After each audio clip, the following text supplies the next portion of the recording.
You could cook every meal, plan every date, send every good morning text, rearrange your entire life around them, and they will still pull away. Not because you did something wrong, not because you are not enough, but because of something running so deep inside them that even they do not fully understand it. And today, I'm going to break it all down for you. Because once you see what an avoidant is actually loyal to, everything, every push and pull, every hot and cold moment, every disappearing act, every almost relationship you have ever experienced will finally make sense. If this is something you have been trying to figure out, drop the word loyal in the comments right now. And if you want to understand people on a level that most people never reach, subscribe because we go deep here. We do not do surface level advice. We get to the truth. Let me start with something that is going to feel uncomfortable to hear. The avoidant in your life does not experience love the way you do. That is not an insult to them. It is not a judgment. It is just a fact. And the sooner you understand this fact on a real level, not just intellectually but emotionally, the sooner you stop destroying yourself trying to earn something from someone who has a completely different operating system than you do. Because here is the thing. Most people spend years, sometimes decades, trying to figure out what they need to do differently to make an avoidant stay, to make them open up, to make them choose them. They try being less needy. They try being more available. They try giving more space. They try pulling back. They try being warmer. They try being cooler. They try just about everything. And every single time, nothing really changes in any lasting way. The avoidant might open up a little. They might come closer for a moment. They might even say all the right things.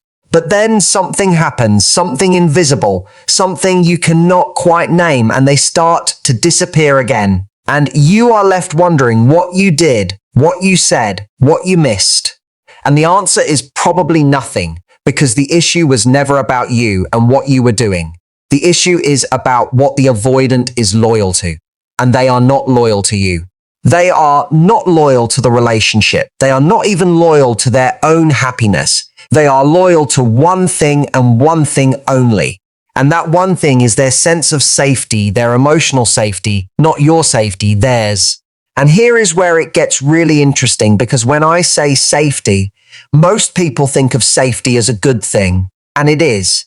For most people, feeling safe in a relationship means they can open up. They can be vulnerable. They can let someone in. They can trust that person will not hurt them. But for an avoidant, safety looks completely different. For an avoidant, safety is not intimacy. Safety is distance. Safety is independence. Safety is the ability to exist without needing anyone else to function. Safety for an avoidant is the knowledge that they are in control of their own emotional state. And no person, no matter how incredible they are, can ever compete with that feeling of control. This is the core of everything you need to understand. The avoidant is not choosing someone else over you. They are not choosing their hobbies over you. They are not choosing their independence over you because they secretly hate commitment. They are choosing all of those things because those things feel safe. And you, as a person who wants closeness, who wants real intimacy, who wants a genuine emotional connection, you represent the very thing that feels unsafe to them. Not because you are bad, not because you are doing anything wrong, but because closeness itself, real closeness, feels like a threat to their nervous system. Think about that for a second. Real closeness feels like a threat. Well, that is what you are dealing with. That is the opponent you are up against. And you cannot love someone out of a threat response. You cannot cook enough dinners. You cannot send enough thoughtful messages. You cannot show up in enough beautiful ways to make someone stop feeling threatened by the thing you are offering them. And this is the tragic irony of loving an avoidant. The more love you pour in, the more threatened they feel. The more you show up, the more they pull back. The more you try to close the distance, the faster they create more distance. It is not personal, but it absolutely feels personal. And that feeling, that agonizing feeling of doing everything right and still losing someone, That is what breaks people who love avoidance. So let us go even deeper, because I do not want you to just understand the surface of this. I want you to understand the roots, because the roots are where the real insight lives. Avoidant attachment does not come from nowhere. It is not a character flaw that someone was born with. It is a learned response. It is something that developed usually very early in life as a way of surviving an environment where emotional needs were either consistently ignored, dismissed, or punished. Think about what that means for a child. A child who cries for comfort and is met with silence. A child who expresses sadness and is told to stop being so sensitive. A child who reaches for connection and finds that the person they need either cannot give it or actively pulls away from it. What does that child learn? That child learns that needing people is dangerous. That child learns that vulnerability leads to disappointment. That child learns that the safest strategy is to need less, to feel less, to become so self-sufficient that they never have to depend on anyone for anything emotional. And that strategy works. It works in that environment. It protects them. It keeps them functioning. It allows them to survive a situation that would otherwise be emotionally devastating. The problem is that the child grows up. The environment changes, but the strategy stays. And now you have an adult walking around who has trained themselves on a deep nervous system level to associate emotional intimacy with danger. And then they meet someone wonderful, someone warm, someone who makes them feel things they have never felt before, or at least not allowed themselves to feel. And for a moment, it is incredible because they want it. They genuinely want the connection. A part of them is starving for it. They do not want to be alone. They do not want to spend their life never letting anyone in. They are human beings with human needs, just like everyone else. But the closer it gets, the louder the alarm goes off inside them. And that alarm is not rational. It does not respond to logic. It does not respond to love. It responds to one thing. Perceived threat and closeness to their nervous system is a perceived threat. So what happens? They do what their entire internal system has been programmed to do. They create distance. They become unavailable. They get busy. They start finding flaws in you that did not seem to bother them before. They pull back emotionally. They start questioning the relationship. They convince themselves that actually this is not right, that you are not the right person, that they are not ready, that something is missing. And this is the part that is so important to understand. They are not lying when they say these things. In that moment, they genuinely feel all of it. Their brain has convinced them that pulling away is the correct and rational response. Their brain is showing them all the reasons why getting closer would be a mistake. It is doing this to protect them. It is doing this because that is what it was trained to do. So when an avoidant pulls away from you, they are not being calculated. They are not playing games on purpose. They are not trying to hurt you. They are following the oldest and deepest programming they have. They are being loyal to their safety system. And that safety system does not care about you. It does not care about what you have built together.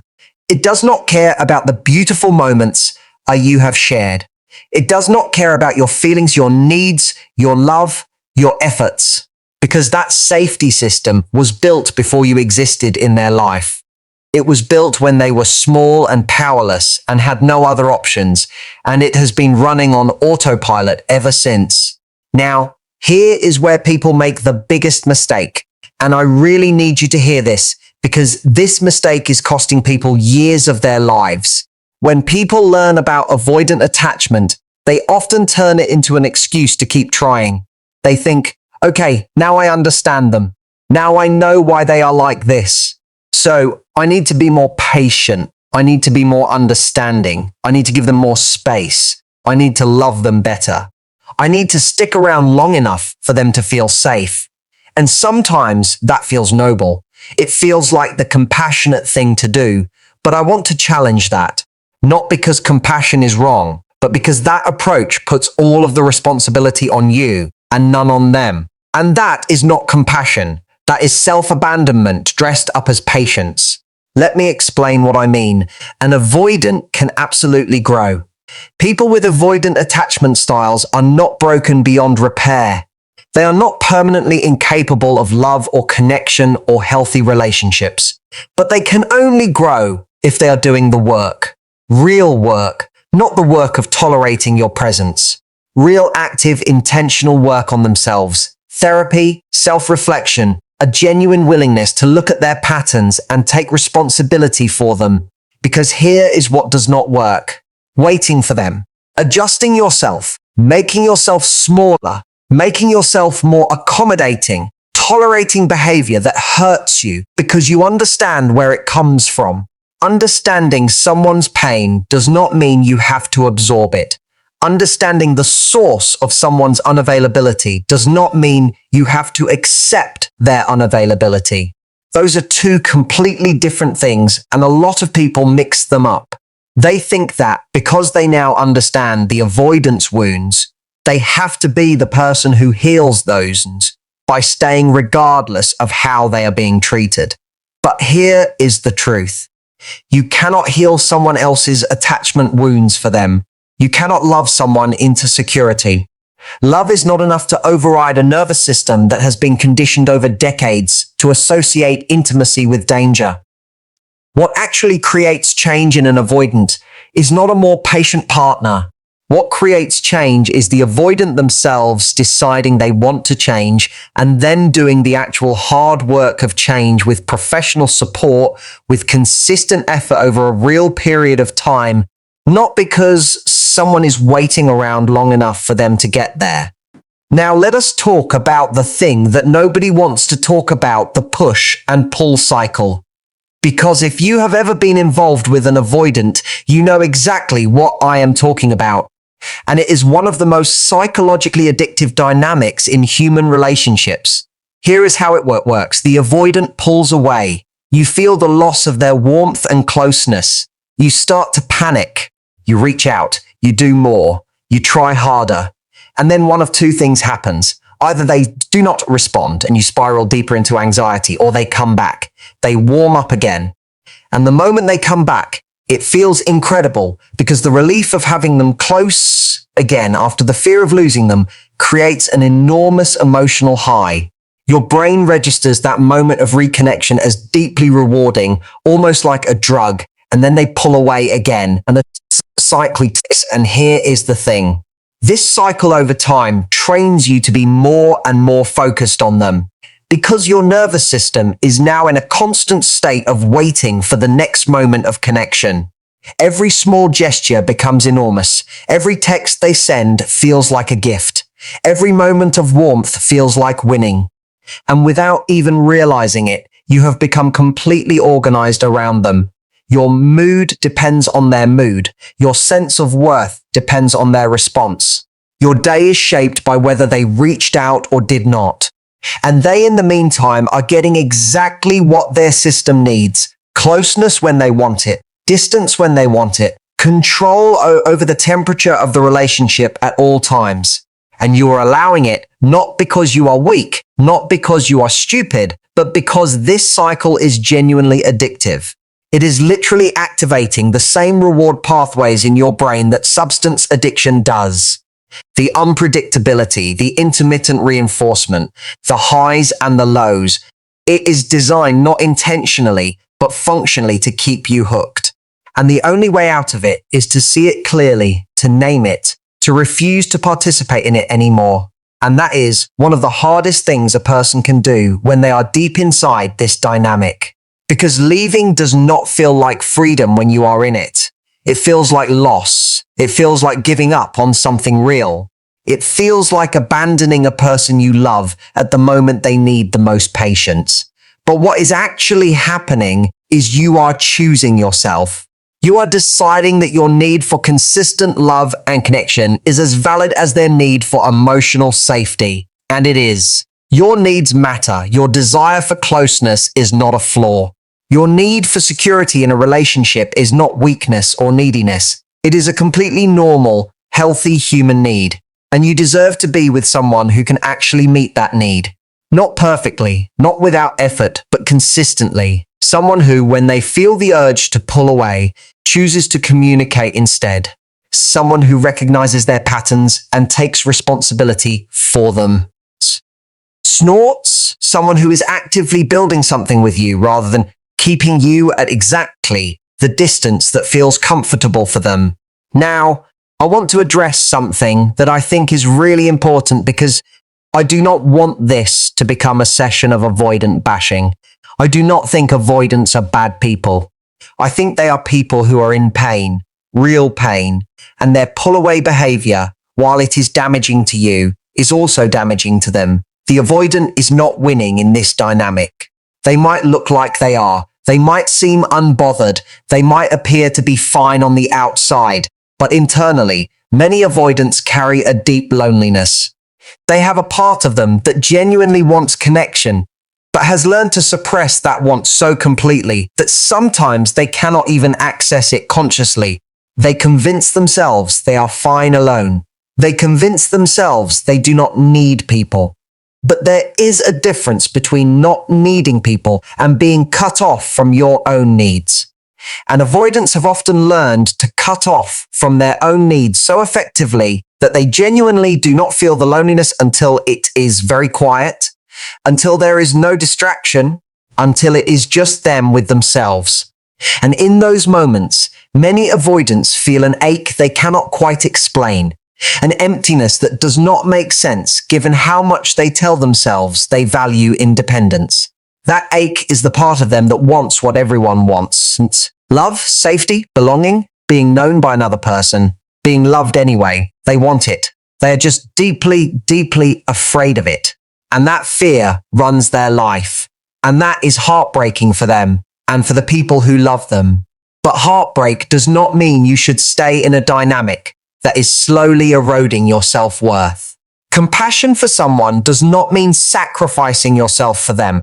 You can understand their pain and still choose to remove yourself from a situation that is hurting you. These things can exist together.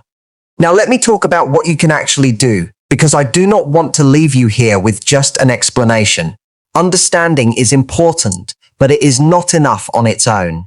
You need to know what to do with this understanding. The first thing, stop trying to outgive the avoidance. I know this feels counterintuitive because your instinct when someone pulls away is to do more, to show them you care, to prove your value, to demonstrate that you are worth staying for. But every time you do more in response to their pulling away, you are reinforcing the cycle. You are teaching them that their distance gets you to work harder. And unconsciously, that tells their system that they have control, that they are safe, that they can pull back, and you will not go anywhere. And while that might feel reassuring to them in a very short-term way, it actually decreases their respect and attraction over time because people do not value what they do not have to show up for. People do not value relationships where all the work is being done by one person. That is just human psychology. It applies to everyone, including avoidants.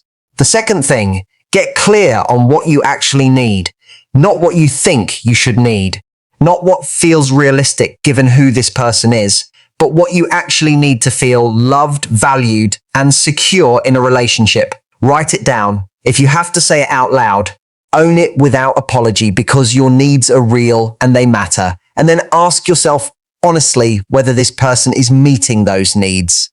Not whether they could theoretically meet them if they just did the work, but whether they are actually right now in real life meeting them. If the answer is no, that is information. Important information. Information you are allowed to act on. The third thing, invest in yourself the way you have been investing in them. All that energy you've been pouring into understanding them, accommodating them, being patient with them, trying to figure out the magic combination that will finally make them open up. Take even half of that energy and point it toward yourself, your growth, your friendships, your passions, your life, because here is what happens when you do that. Two things. First, you start to remember who you are outside of this dynamic.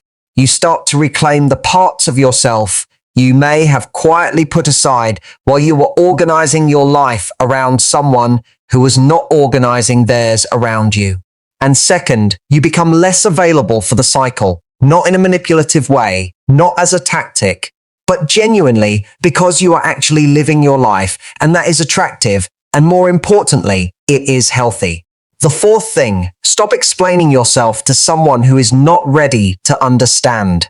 When you are in a dynamic with an avoidant, there is often this pattern of trying to make them see, trying to explain how you feel, trying to communicate your needs in a way that will finally land with them. And sometimes this helps. Communication is always valuable, but there is a version of it that turns into pleading, into justifying your needs, into convincing someone that you deserve basic emotional reciprocity.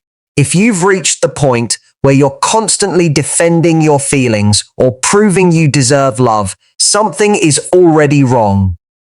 The right person won't make you argue for your worth.